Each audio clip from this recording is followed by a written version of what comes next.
și acum. Jandarmeria Constanța. Unde? Hai mă, Maria, că la căci ne lasă în el. Nu îl iau și mă duc acasă, că și așa n-aveam. Uite pitbull ăla, uite. Nu-i pitbull, mă, n-ai rot. Și nu e unii, o ia. Gigel și Costel, așa-i. Costel e ăla, Lucu. Leana și Costel. Leana și Costel. Și eu la fel. Mă duc jantar că Unde? Nenea cu mănușe.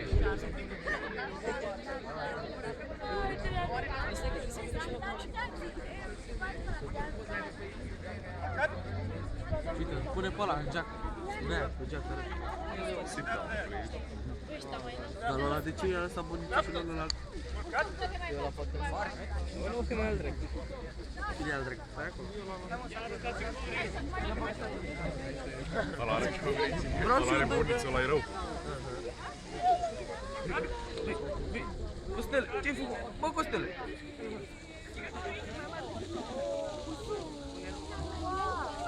Ești liber.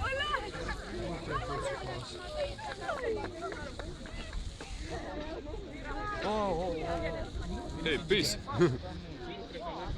E o ia.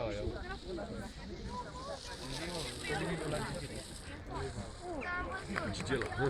Și Gigela.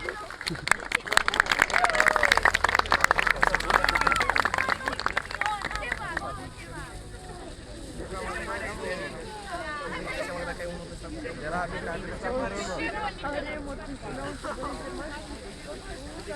se fac câini între ei. A apărut pula încă dau la fântână, nu-i bani.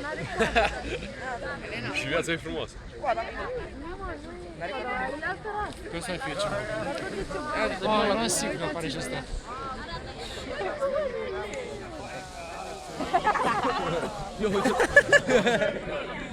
Jean.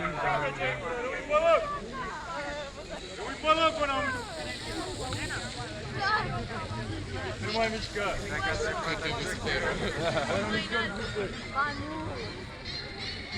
Dai cu biciul.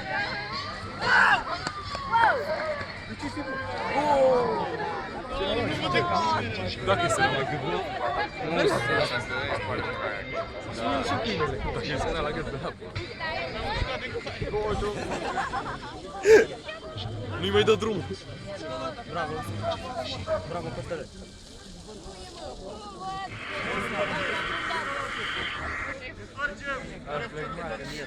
Mi-a zis George? Ne întoarcem. Bă, ceva cu George nu trebuie. Treci în dubă. Ce, tu n-ai înțeles cu George? Nu.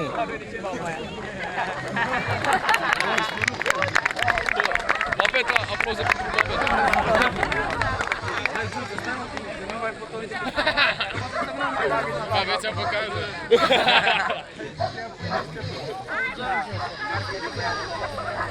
Am mai furat un lucru.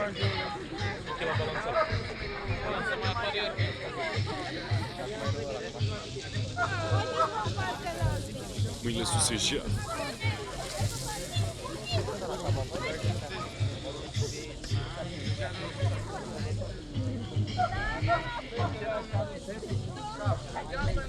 Hai, tot nu vede.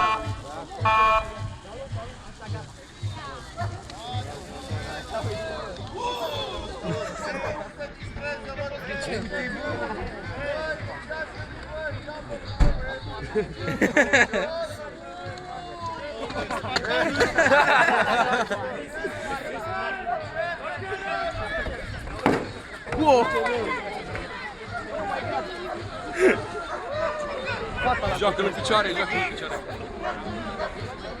Scoate-i plombele. Nu mi-a apucat bulanul.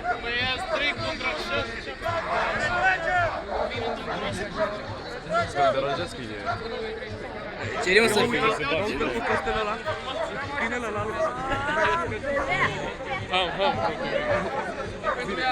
Faptul că în dubă mai mănâncă puțină capcală. Da. În realitate, dar acum nu știu.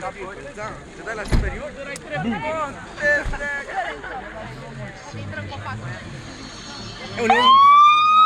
Ne-a murit motorul.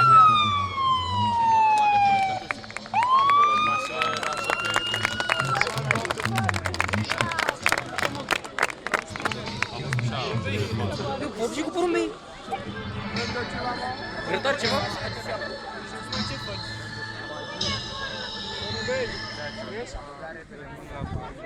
Ce Dă spune? de mâncare la Știu ce căței. au de făcut jandarmii? Aveți încredere în ei? Următorul? În câine, avem un câine. În continuare vă vom prezenta modul de acțiune al unei patrule mixte. Jandarmi de ordine publică cu un câine de serviciu. O patrulă terestră. Veți vedea cum scoate o persoană și Trebuie fură porumbei. Vreau să nu plângeți.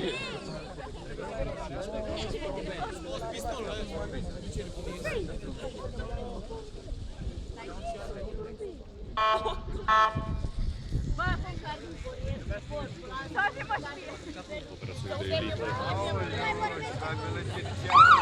Este prezentat asaltul. Așa că nu ești.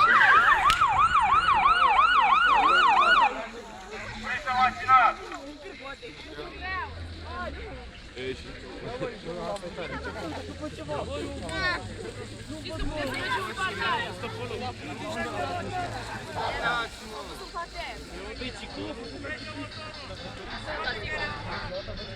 vai bater, isso vai vir agora.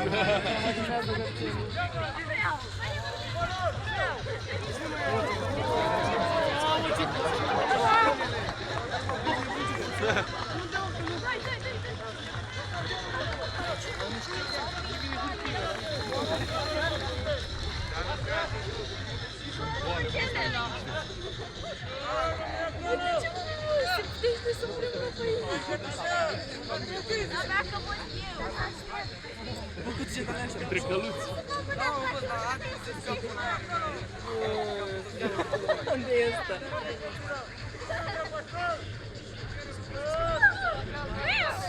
Mușcă! Nu ține genunchi pe cablul ăla.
Bis, ați făcut operațiunea prea bine, mă.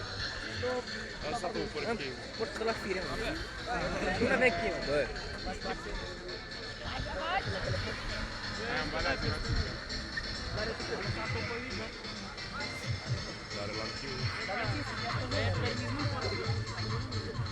De ce vrea oameni de că n-are număr pe spate?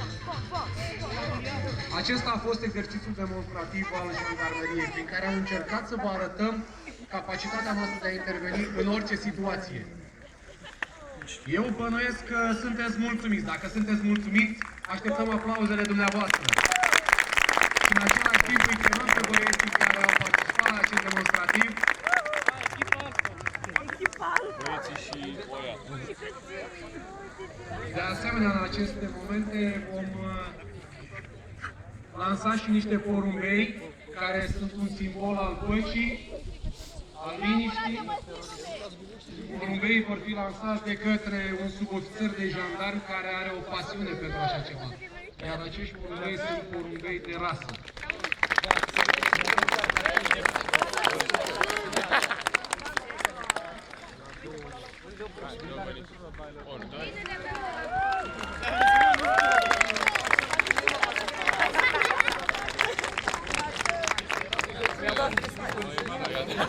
Exercițiul demonstrativ, mulțumim foarte mult pentru prezență. Dacă doriți să faceți poze cu jandarmii, cu câinii